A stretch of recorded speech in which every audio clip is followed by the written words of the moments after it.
Hi, என் ஸ்டைலில் சாம்பார் பொடி அரைக்கலாமா? நான் அளவு சொல்கிறேன், நோட் பண்ணிக்கோங்க.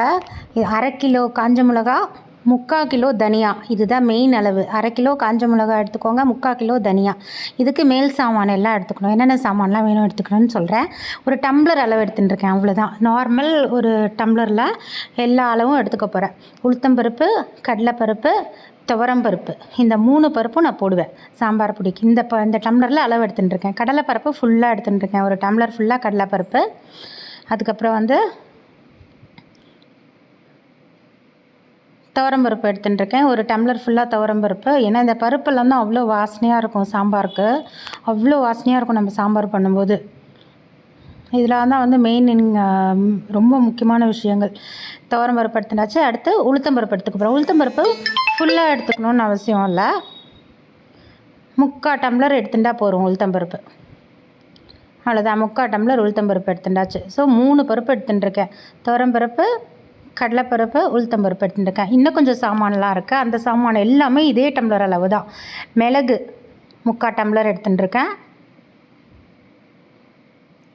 எல்லாமே அந்த டம்ளர் தான் அளவு, இந்த டம்ளர் சைஸ் பார்த்துக்கோங்க, அவ்வளோதான். 3/4 டம்ளர் மிளகு.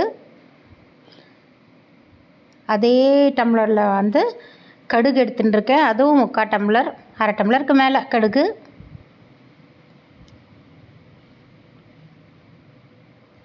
அதுக்கப்புறம் வெந்தயம்லாம் கசக்கவே கசக்காது. வெந்தயம், இது சீரகம் போடுறேன். ஆக்சுவலி சீரகம் 3/4 டம்ளர்.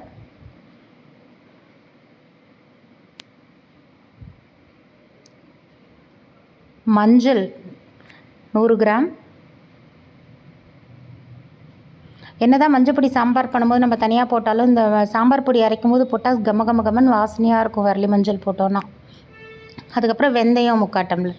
கசக்கெல்லாம் கசக்கவே கசக்காது வெங்காயம் போடுறதுனால. அவ்வளோதான், எல்லா சாமானும் எடுத்துட்டாச்சு. எல்லாத்தையும் போட்டு வறுத்துக்க போகிறோம். பருப்பு தனியாக, 3 பருப்பும் ஒன்றா போட்டு வறுத்துக்கலாம்.